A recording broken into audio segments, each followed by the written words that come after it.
Deadline has just put up an interview from Quentin Tarantino, mainly talking a lot about Once Upon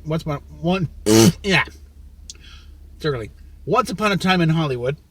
And before anyone brings about things about how what it's about, it's tangentially about the Manson. It's really about Hollywood and kind of how the Manson murders affected Hollywood, and it goes through the eyes of a couple of characters. Leo DiCaprio is playing this actor who's kind of on the cusp of about to be irrelevant, and Brad Pitt plays a stunt double, a stuntman friend. It's in a way kind of reminiscent of, I don't know if it's really directly inspired for it, but it's very reminiscent of the relationship between Burt Reynolds and Hal Needham. It's just, and DiCaprio's trying to, his character Rick something right.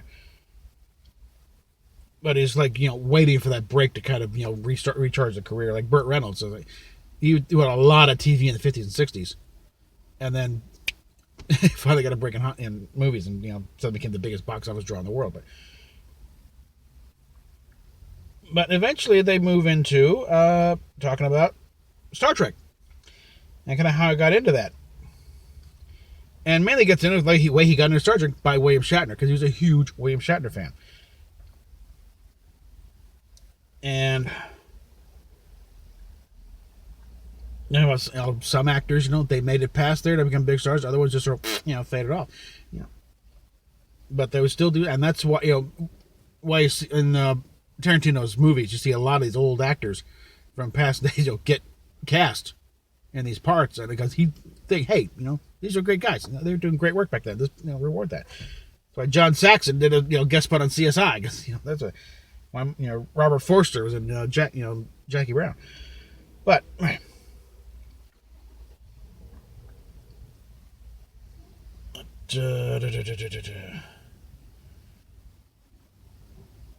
talking about how like one of the motivators of this movie is about do you find most of these actors stay because a lot of them they're constantly staying ready. It's like stay ready for the given or they give the spare the business pass them by.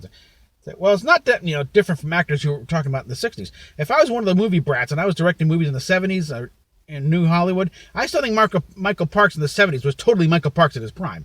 I would have totally cast him in a big Hollywood 70s movie, and that's during the time when he's guesting on McCloud and Streets of San Francisco and Bronx and shows like that. Same thing with Vince Edwards or any of those guys. Frankly, a lot of them were doing really terrific work on TV, and at that time, Vince Edwards was starring in some really good TV movies. Robert Culp was a TV movie superstar. He was wonderful in that stuff.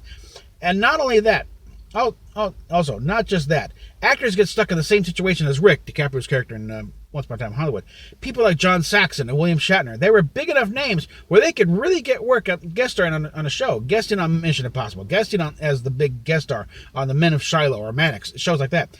But another weird part about that is, if you watch some of those William Shatner episodes, or you watch some of those John Saxon episodes, those are really wild characters they're playing. I mean, really interesting characters, frankly, better than most of the characters they ever played in movies. They're kind of foam on the beach. It's like, it airs once, then it airs again in summertime and in reruns, and that's it, unless it goes to syndication. I was on a bit of a William Shatner kick, where I was trying to watch the TV movies and stuff he did after Star Trek, guesting on other shows. Everything before Star Trek the Motion Picture. I talked to him and had a really good time exploring this stuff, and then I got together with him and had lunch and asked him about it. He said I wasn't into it. I mean, I was just there where I could get the work and where I could make money. That was where I was going to get my biggest paychecks at the time, and I could keep working, so I did it. I understood where he was coming from, but I asked, did he realize he actually played a wider variety of characters than if he just been a leading man on TV series and movies? He goes, I didn't think about it that way, but you bring it up, and now I see what you mean. And let's see, and then the reporter for Deadline here. When Deadline revealed you and J.J. Abrams connected on the idea of a Star Trek movie you would direct with an R rating, nobody believed it. Now I hear there's a script in by the Revenant scribe Mark L. Smith, and you'll do work on the script after you're finished with Once Upon a Time in Hollywood. And I think doing the prep, this is still working on the movie, as far as I'm concerned. Just because I wrapped it, it's about to open. He's still working on it because he's still doing press. I can see you were getting the Star Trek question about as often as being asked about retirement. But since we're talking about Shatner, here's what I'm curious about. What was it about that original show that has led you to take this project to a point where it is looking like it will really happen? There's Tarantino. It's exhausting doing Tarantino. He's so high-strung. I'm a big fan of the show Star Trek. I really like it a lot. But my portal into that show is William Shatner. I love William Shatner on Star Trek. I love his performance as James T. Kirk. That is my connection. That is my umbilical cord. It's why I like Star Trek more than Star Wars, because William Shatner is not in Star Wars. I think it's one of the greatest performances in the history of episodic television, of a series lead, and rightly so, because very few series leads have ever gotten the opportunity to play all the different wild, crazy things. The Enemy Within alone. Okay, I don't need to explain that episode to this crowd. Okay, so that's why I actually really was so taken with J.J. Abrams' first reboot, and how fantastic I thought Chris Pine channeled William Shatner. He didn't do a serious actory way. He said, well, no, I'm going to do my own thing. He's playing the William Shatner version of Kirk, and he's doing a fantastic job at it. I mean, perfect, really, frankly. And Quinto is perfect as Spock. Those two guys, they freaking get it. He didn't say freaking. I have to try and keep this, advertiser friendly. What would the R rating give you that PG-13 would not? Okay, I just don't think it's that big of a deal. But if I'm going to do it, then I'm going to do it my way. If you've seen my 9 movies, you kind of know my way is an R-rated way, and a way that is without certain restrictions. So that part goes part and parcel. I think it would be more controversial if I said I'm going to do a PG-13 movie or a PG movie, and it's going to fit exactly in the universe. It's not me. What the fuck am I doing anyway?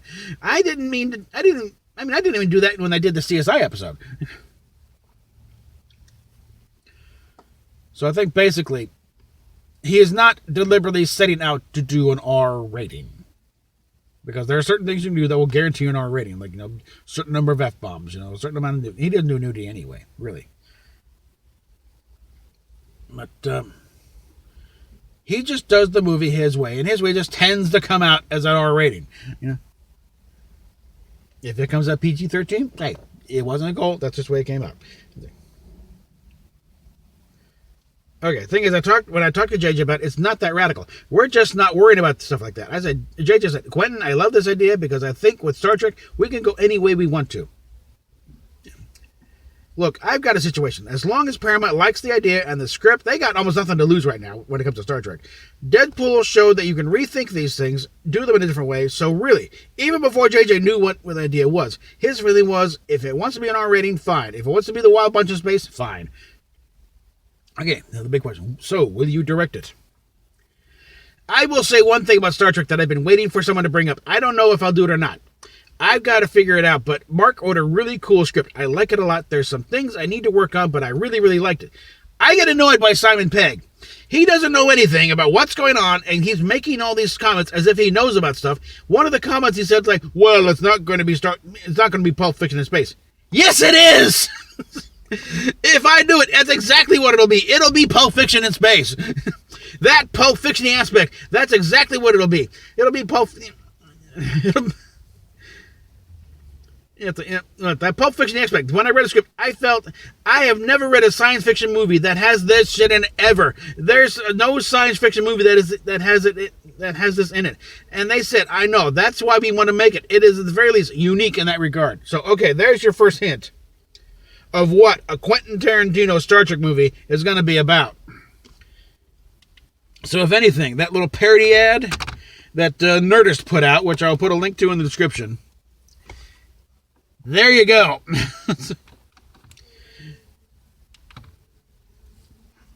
So, are we interested in a Quentin Tarantino Star Trek movie now here, after going through that? Because, yeah, this is going to be the first time ever, really, I think, that we've had an actual hardcore fan as director. And there's one thing about, we should, all right now, whatever you think about it, he is a hardcore affection for pop culture. He said he's a hardcore Star Trek fan. And he's a hardcore Shatner fan. So, yeah, you can guarantee you, Shatner will be in it. In some capacity. And they won't be just a cameo saying, hi, remember me? He'll be in it, and it'll be crucial. That's only going to get him anyway. Because he wants to be something that's going to make a mark.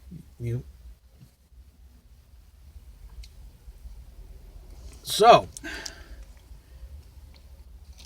we will discuss. We will, control whatever, and PayPal, Patreon, etc., down below, and I'll probably do a live chat at some point if I can find a spot where I'm not going to be stomping the dirt by Nerdrotic or whatever. And we'll talk to you later.